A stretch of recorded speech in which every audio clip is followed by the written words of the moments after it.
அன்பு உறவுகளுக்கு இனிய வணக்கங்கள். இன்றைய பதிவுல கடகராசி அன்பர்களுக்கு நீங்க எதிர்பார்த்த மாதிரியான நல்ல மாற்றங்கள் உங்க வாழ்க்கையில நிகழப்போகுது. கிரக நிலைகளின் சஞ்சாரங்கள் இந்த காலகட்டத்துல உங்க வாழ்க்கையில என்னென்ன மாதிரியான மாற்றங்களையும் திருப்பங்களையும் ஏற்படுத்த போகுதுங்கிறத தெளிவாகவும் விரிவாகவும் இந்த பதிவுல பார்க்க போறோம். வீடியோல சொல்லியிருக்க பலன்கள் ஆண் பெண் இருபாலருக்கும் பொருந்தக்கூடிய பலன்கள். கொஞ்சம் கூட வீடியோவை ஸ்கிப் பண்ணாம முடிஞ்ச வரைக்கும் முழுமையா பார்க்க முயற்சி செய்யுங்க. வாங்க வீடியோக்குள்ள போலாம். வீடியோ ஆரம்பிக்கிறதுக்கு முன்னாடி ஒரு சின்ன information. Zoology TRB materials full சிலபஸ்மே எங்க கிட்ட இருக்கு.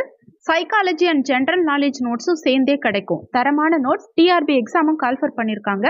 நோட்ஸ் தேவைப்படுற ஜுவாலஜி டீச்சர்ஸ் கீழே ஜாதகம் பார்க்கன்னு கொடுத்திருக்க கான்டாக்ட் நம்பருக்கு கான்டாக்ட் பண்ணுங்க. கடகராசியை பொறுத்த வரைக்கும் புனர்பூசம் 4ஆம் பாதம், பூசம் 1, 2, 3, 4ஆம் பாதங்கள், ஆயில்யம் 1, 2, 3, 4ஆம் பாதங்களை உள்ளடக்கியது கடகராசி. கடகராசிக்கு அதிபதி சந்திர பகவான். கடகராசியை பொறுத்த வரைக்கும் இந்த காலகட்டத்தில் உங்களுக்கு கிட்டத்தட்ட 4 கிரகங்கள் பலமா இருக்க போறாங்க. ஒன்று வக்ரமான சனி பகவான், அடுத்து வக்ரமான புதன் பகவான், செவ்வாயுடைய பெயர்ச்சி. செவ்வாய் உங்களுக்கு முயற்சி ஸ்தானமான 3ஆம் பாவகத்துல இப்ப சஞ்சாரம் செய்யறார். கடந்த காலகட்டங்கள்ல தனஸ்தானமான 2ஆம் பாவகத்துல கேதுவோட இணைந்து குடும்ப வாழ்க்கையில பலவிதமான பிரச்சனைகளை செவ்வாய் ஏற்படுத்தியிருப்பார். கேதுவோட இணைந்த செவ்வாய் பஞ்சமாதிபதி, தொழில் ஸ்தானாதிபதி. ஒரு பெண்ணால உங்க வாழ்க்கையில பலவிதமான பிரச்சனைகள், பலவிதமான போராட்டங்கள், ஒரு பெண்ணுடைய பிடியில மாட்டி உங்க குடும்ப வாழ்க்கை கிட்டத்தட்ட நிறைய கடகராசி என்பர்களுக்கு சிதஞ்சிருக்கும்னு சொல்லலாம். திருக்கணித பஞ்சாங்கப்படி அஷ்டமத்து சனி முடிஞ்சிருச்சுன்னு நிறைய பேர் சொன்னாங்க. ஆனா இன்னும் அந்த ரிசல்ட் எனக்கு தெரியவே இல்லை. இன்னமும் அஷ்டம சனி மாதிரி தான் லைஃப் போயிட்டு இருக்கு. கொஞ்சமான பிரச்சனையா இல்லை. திரும்புற பக்கமெல்லாம், திரும்புற திசையெல்லாம் பிரச்சனைன்னு சொல்ற அளவுக்கு நிறைய கஷ்டங்கள் கடகராசி என்பர்களுக்கு. ஒரு சில கடகராசி என்பர்களுக்கு போன வருஷம் கூட ஓரளவுக்கு நல்லா இருந்த மாதிரி இருந்தது. ஆனா இப்பதான் எனக்கு பிரச்சனை அதிகமா இருக்க மாதிரி தோணுது. இதுக்கு என்னதான் சொல்யூஷன் அப்படின்னு ஒரு மனக்குழப்பத்தோடையே நிறைய கடகராசி அன்பர்கள் இருக்காங்க. கடகராசி அன்பர்கள் எப்பவுமே நிறைய பிரச்சனைகளை ஃபேஸ் பண்ணிட்டு தான் இருக்காங்க. கடகராசி அன்பர்கள் ஆணா இருந்தாலும் சரி, பெண்ணா இருந்தாலும் சரி, ஒரு சிலருக்கு மனநோய் வர அளவுக்கு அதிகமா யோசிச்சு என்ன வாழ்க்கை இதுன்னு கூட ஒரு சில நேரத்துல தோணி இருக்கும். நல்லா போயிட்டு இருந்த வேலையில திடீர்னு பிரச்சனை, வேலையில சடனா ஏற்பட்டிருக்கும்.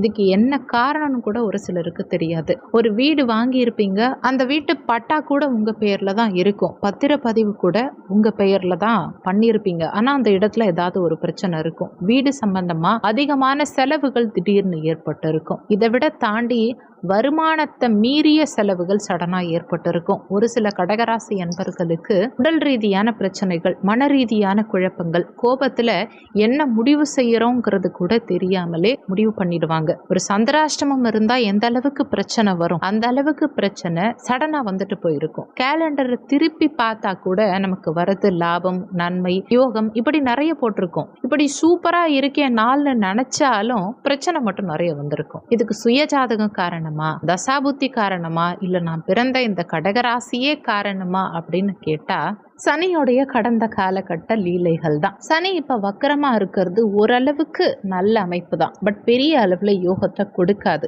இந்த வக்கர சனி காலகட்டத்துல முன்னேற்றகரமான பலன்கள் கிடைக்க இந்த காலகட்டத்துல நீங்க செய்ய வேண்டிய வழிபாடு, சனிக்கிழமை தினங்கள்ல சிவபெருமானுக்கு நல்லெண்ணெய் தானம் பண்ணாலே போதும். சனி பகவான் ரொம்ப ஈஸியா ஆஃப் ஆயிடுவார். இல்ல என்னால பண்ண முடியாது, நான் வெளியிடத்துல இருக்கேன், இல்ல நான் மாற்று மதம், நான் வெளிநாட்டுல இருக்கேன் அப்படிங்கிறவங்க எல்லாம் காகத்துக்கு சாப்பாடு வைக்கலாம். வாயில்லாத ஜீவராசிகளுக்கு உணவு கொடுத்தாலே போதும். இப்படி சனிக்கிழமை தினங்கள்ல நீங்க தானம் செய்யறது மூலமா சனி பகவான் மனம் குளிர்வார். இதெல்லாம் முடியாதவங்க தயிர் சாதம், சனிக்கிழமை தினங்கள்ல தயிர் சாதத்தை யாருக்கு வேணாலும் தானமா கொடுங்க. ஏழை எளியவர்கள், உடல் ஊனமுற்றவர்கள், காது கேளாதவர்கள், கண் பார்வை தெரியாதவங்க யாருக்கு வேணாலும் கொடுங்க. கண்டிப்பா உங்களுக்கு இந்த சனி வக்கர காலகட்டத்தில் ஒரு நல்ல சொல்யூஷன், நிறைய பிரச்சனைகளுக்கு நல்ல சொல்யூஷன் கிடைக்கும். முடிஞ்சா இந்த மூன்றையுமே சேர்த்தே செஞ்சு பாருங்க.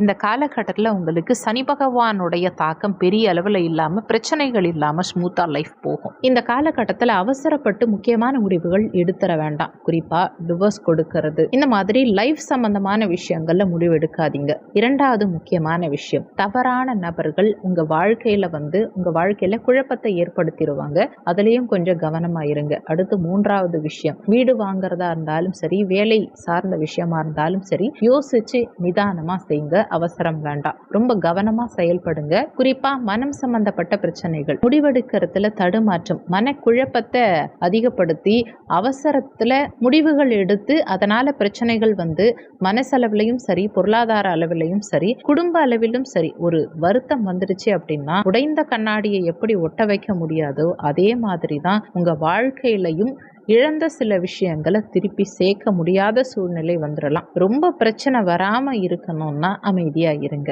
ரொம்ப சிக்கல்கள் வர மாதிரி இருக்குன்னா அந்த இடத்துல இருந்து நீங்க கடந்து போயிடுங்க, வெளியில போயிடுங்க. வாழவே முடியலையா, அந்த மாதிரி பிரச்சனைகள் அதிகமா இருக்கா, உங்க மனசுக்கு நிம்மதி கொடுக்கிற இடத்துக்கு போயிட்டு வாங்க. ஒரு 2-3 நாள் ஏதாவது டூர் போயிட்டு வாங்க. இல்ல எனக்கு ஏதாவது கோவில் போலான்னு தோணுது அப்படின்னா திருநள்ளாறு போயிட்டு வாங்க. சனி பகவான சரணாகதி அடைஞ்சிருங்க. இல்லைன்னா சனிக்கிழமை தினங்கள்ல குலதெய்வ வழிபாடு பண்ணுங்க. ஏதாவது ஒரு விஷயம் பண்ணீங்க, கண்டிப்பா உங்க வாழ்க்கை நல்லபடியா இருக்கும். இந்த காலகட்டத்துல பொறுமை நிதானத்தை கடைபிடிச்சு பாருங்க.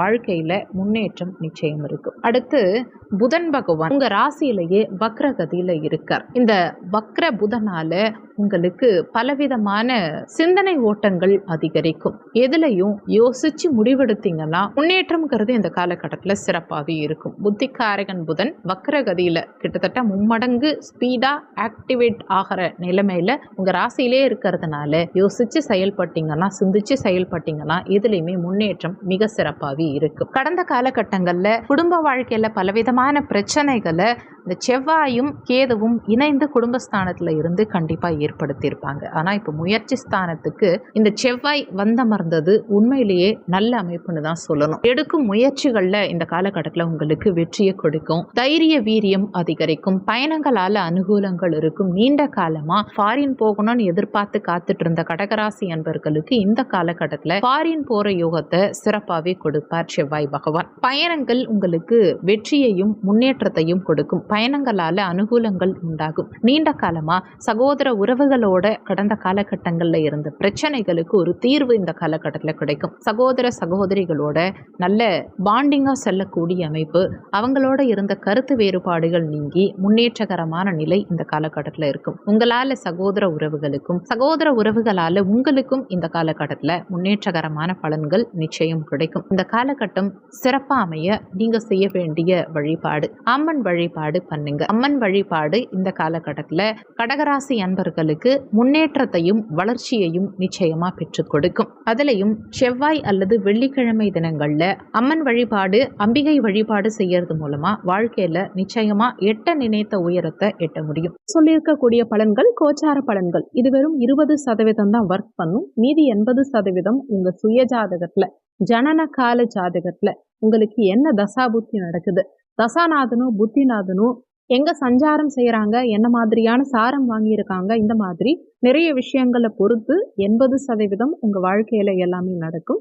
அதனால வீடியோல சொல்லி இருக்கிறது அப்படியே என் வாழ்க்கையில நடக்கும்னு நினைச்சு எதுவும் பயப்பட வேண்டாம். ஜாதகம் பார்க்கறதா இருந்தா வீடியோல ஜாதகம் பார்க்கன்னு கொடுத்திருக்க நம்பருக்கு வாட்ஸ்அப் பண்ணுங்க. இந்த வீடியோல உங்களுக்கு ஏதாவது சந்தேகம் இருந்தா கீழே இருக்க கமெண்ட் செக்ஷன்ல சொல்லுங்க. நன்றி. மற்றும் ஒரு நல்ல பதிவோடு மீண்டும் உங்களை சந்திக்கிறோம்.